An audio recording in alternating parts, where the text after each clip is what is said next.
All right, everyone, welcome to the What You Don't Hear podcast, and happy Friday if you are listening to this on a Friday. Because if you are, that means this is a 15-minute Friday where myself and a past guest will return to the show and we will talk about a specific subject, aiming to send you into your weekend or your upcoming week or whenever it may be with some positive, motivational, maybe actionable advice. And returning on this 15-minute Friday is my friend Tyler Phillips. Tyler, welcome back. Thanks, man. I am always so excited to sit down and chat with you about literally anything, which is, I think, plays itself well and lends itself well to doing something like 15-minute Friday, because I love the fact that I can just hit you up and be like, hey, here's some subjects. Want to talk about them? Because I feel like you can talk about pretty much anything. Oh, well, that's a good thing, man. I guess. It's also a joy to talk to you about nearly anything. So I always appreciate when you're down to do these. So we'll just hop right into it. I'm starting the timer. We've got 15 minutes on the clock.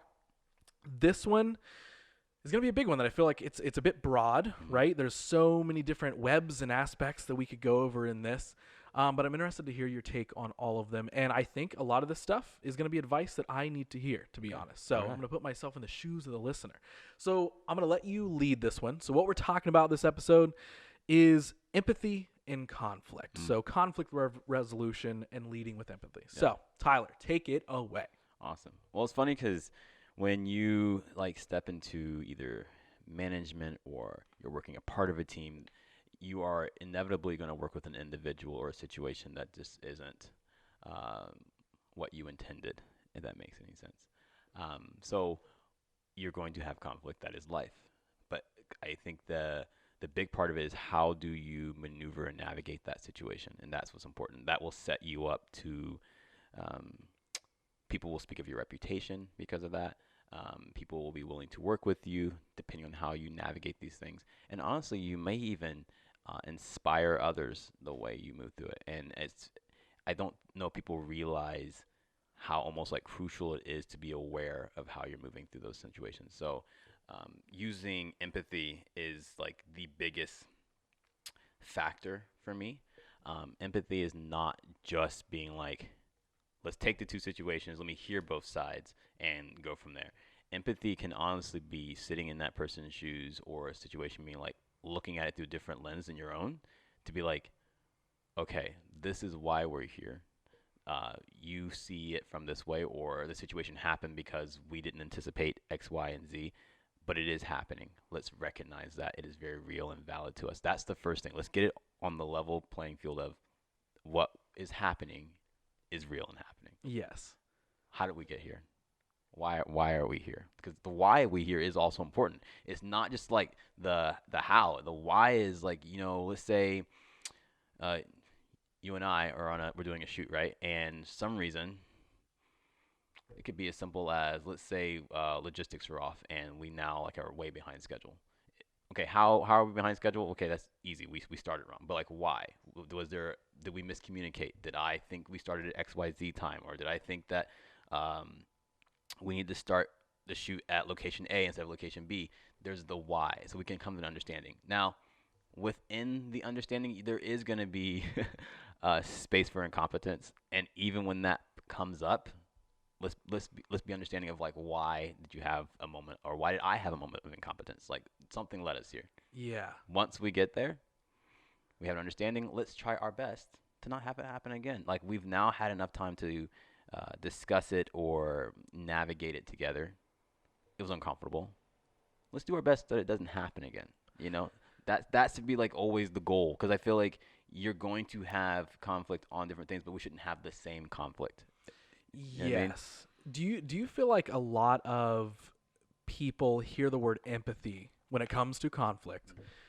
Do you think a lot of people take that as oh, well, that's just simply relating to the other person, or that's just oh, you're supposed to feel bad for them, rather than listening to their side and understanding that? I think that the empathy is actually just being present for that person. It doesn't necessarily mean that listening, because you can listen and not listen. You know what I mean? You can listen to someone and they don't feel heard. Being present for that person in that situation could be honestly what brings it back on track. And I know that sounds so easy. It is much harder to do, especially if it's heated. But there does need to be hey, let's step away and let's come back. Like something's off. Right. Why? Let's do this. Like what's going on? And I feel like it's difficult, and like I feel like I'm both good and bad with empathy. Mm-hmm. So here's what I mean when I say that. Half of me is genuinely really, really, really over empathetic. Okay. Where, I'm that person who, like, you see somebody walking down the street with their dog and they, like, maybe they sort of trip. What happens in my head is I'm like, I hope that they don't worry about who saw them, and I hope the dog's okay, and oh, that dog's probably so nice, and I hope that person had a good day. And like, there's things like that where I'm like immediately just overcome with forms of empathy, right? Of forms of just like, oh my gosh, I feel for that person, or I relate to them, or whatever it is. But then when it comes into, let's just say, business, like client relations, that's when I put like my stern hat on. That's when I'm like, this is how it needs to be. We're not going to dance around this. We're going to be super straightforward. We're going to, even when somebody's like, well, hey, I don't really know if we have the budget for this or whatever. Absolutely. I'm going to understand that. Yeah. But I'm also like, I will still like cut through it very quickly of like, hey, I totally get that. So where does this conversation need to go now? And honestly, I think, that is okay. Like you said, you've got like the two forms there. Like you've got the empathy that seems to be overwhelming when it's in your personal life, but then when you are in your business space, it's a little bit more restrained. That's okay, because I think within business or your own brand, to be able to garner respect, you need to have had set parameters around like where your empathy can go. You have to have it be able to stop somewhere, and what I mean by stop, I don't mean you turn it off. It's just saying at some point you have to be okay with saying like, I am no longer able to help you through your situation. Unfortunately, I feel for you, but Ross can't be there in this moment for you. But maybe I know someone that can. Like maybe someone that like my old job, there would be say like extreme turnarounds. Like right, there would be a situation. I understand that you've got this situation. Okay, I understand that you may need this in 3 hours. I want to help you. I feel you. Unfortunately, I don't have the bandwidth or the equipment or this just even overall operational setup to do it. So it has to stop here. And people can get upset about it. People will get upset about it. Like, right. You offer this service, why can't you do it? It's just not how it works. Do you feel like so much of this teeters on that fine line between like selfishness and selflessness? Do you feel like that's like the balance here? I think the tension is really more so in you know what? Now I think about it, you might be onto something there. Like realistically, yeah, because the selfishness side of it, there's two sides. So your client A, right? Your selfishness is that you do want the product that I want, that I provide. Selfishness on my eye, I want to be able to, from my brand, give you the best possible version of my service. And if I can't do it, I don't want to like put myself in a position where I'm straining myself to make it happen. Because that's gonna either weaken my brand, give you a subpar experience.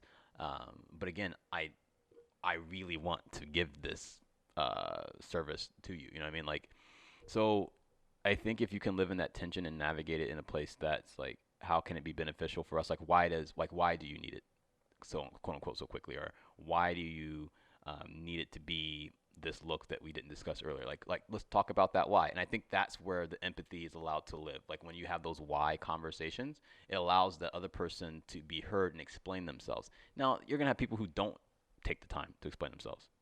Your empathy can still bring them to that point where you realize this still isn't working, and you can say like, hey, the communication is off. Like I'm trying to be open with you. I had so many conversations with that at my old job. It'd be like, listen, I hear you, but if you're not going to help me, like this, I can't help you. I honestly can't help you. Like I want to, but I need you to help me to do that.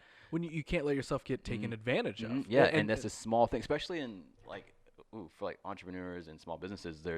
You do live and die by like your client, right? But at the end of the day, if you are ran like ragged through the whole, like if you're letting every single conflict like run you ragged, number one, you've got to do some soul searching. Why am I having so many conflicts? That's the first thing.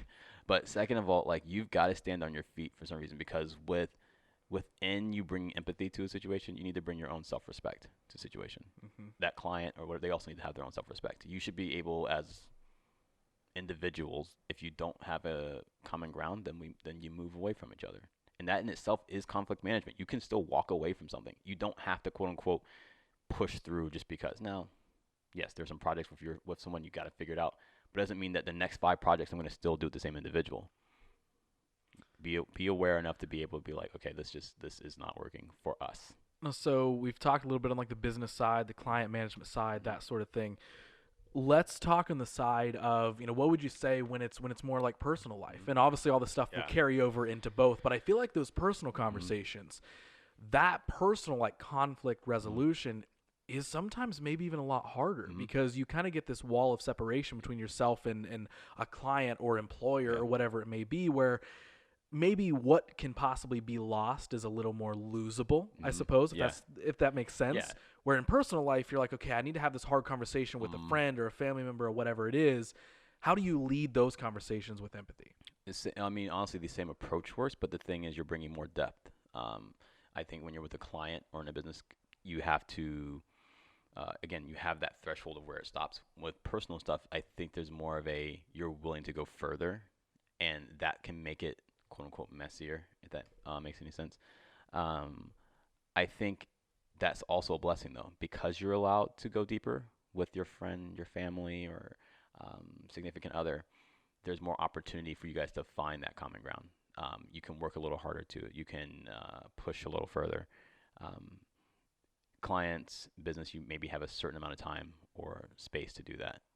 And I think that's also why, because you have that depth, it can be a little more heart-wrenching to say, we've gone as deep as we can and we still couldn't make it work. That's where the pain is, because you've now even more so invested. But again, you have to be present for it. You have to be able to fully try your best, not only to listen, but to understand where they're coming from. Because again, everything that they're experiencing is real to them. This 2-way street or a 3-way street or a 4-way street, whatever the dynamic is of this, each individual in the conflict does have some sort of viewpoint that is very real to them. Yes. So how can we pull that and bring that together? And there's a quote that I can't remember where it came from, but I heard it forever ago, and it's always stuck in my head that, and maybe this doesn't even make sense to what we're talking about, and if it doesn't, just be like, Ross, that's silly, whatever. Yeah. But the quote was, "You're right, nobody else is wrong." So it plays into the idea, and it's something I literally try to remind myself of a lot, and I don't even remember where I heard it, but you're right, no one else is wrong. Yep. Understand that it is a multiple way street, and everybody has their perspective. Yep. So even though you may fully disagree, or you may want to take it down a different path or work it a different way, whatever it is, you have to understand their point of view. Exactly. Right? And that's why I said, like, it's not, at the end of the day, bad if you, quote unquote, have to, the resolution is walking away from the situation. It could just be that, okay, because I'm right, you're not wrong, but we no longer, like, serve each other well in this situation. You know what I mean? You everything that you're saying could be completely true, and everything I'm saying could be completely true, and we just can't find that common ground. Yes, that's okay. Obviously, the beautiful side of this is that within those conversations, I think there's more opportunity to come together and find opportunities to move forward. But I think that's why it's harder, because you to do it in a personal way, because you know the stakes are higher. And again, you could walk away from a business client and be like, I'll find another. You can't really find another brother or best friend, or, you know what I mean? Yes, 100%. That's where that personal side comes in. Man, time is flying on these things. I need to start making these like half-hour Fridays. Like, I need to put some more time on these. Okay. Your lunch break on Fridays. Yeah, right? So as we wind down here, last thing I want from you is, someone's listening to this, they're going through some conflict, or they've got those awkward conversations on their mind that they're going to have with somebody, whether it's in business, whether it's in personal life, whatever it is. Yeah. Throw it out. What would your direct steps be to begin leading with more empathy? Okay. Be present, number one. Like, if you are going to engage this conflict, you have to be there. You can't have one foot out the door. You've got to be here to help fix it. So that's the first thing. Actively listen. I make sure that person is heard, and see if you can even engage their viewpoint. Like, don't just listen to, like, have them tell you it and you're just like, okay, here's mine. Ask them questions about it. Dig in a little bit to it. And then from there, give opportunity for solution. Like, you don't have to always bring the solution. The solution could come up on its own. It could be from person A or B. Be okay with not being the person that has the solution. And then again at the end too, also be okay with walking away from it. Boom. There you go. We're coming up on the fifth. Dude, you're good at these. No. You're good at these 15-minute Friday things. I mean, the 15 minutes is great because then I'm just like, I don't have to bullshit. You're like, all right, straight to the point. Perfect. No, That's what I love. There you go. I appreciate you being And down to do and this. I would never bullshit you. First of all, let's clear that up for the people. We'll never bullshit Ross because he will call me out on it. I don't like to do that, but that is why I appreciate you so freaking much. So, okay. I hope you guys, if you're listening, hope you got something from this. Hope, I feel like it's a hard thing sometimes to lead yourself or your thoughts into any sort of conflict with empathy. I know that I struggle with that balance sometimes, even though I identify myself as an over empathetic person. But it's still, there's times where it still just something just makes you mad and you're just like, why do you think this way? Why do you do this? But it's important to remember that balance. So if anybody wants to talk about this subject or literally anything else, if you gain something from this episode, first be sure to share it around the internet. Tag the show, tag it at WYDH Pod. Let us know what you liked. Or maybe, if you're the least empathetic person in the world, let us know why we're wrong. You can tag me at Who's Ross Tyson. Tyler, if anybody wants to follow you or chat with you about empathy or literally anything else just to connect with you around the internet, where can they find you? Instagram, Phillips7, and that's with 2 L's. Twitter, Chai Tea Addict, and then everywhere else like LinkedIn, Facebook, just my name, Tyler Phillips with 2 L's. Boom. There it was. So hope you guys enjoyed that one. I know I did. Tyler, thank you so much for doing these with me, man. No problem, dude. All right. Another one in the books.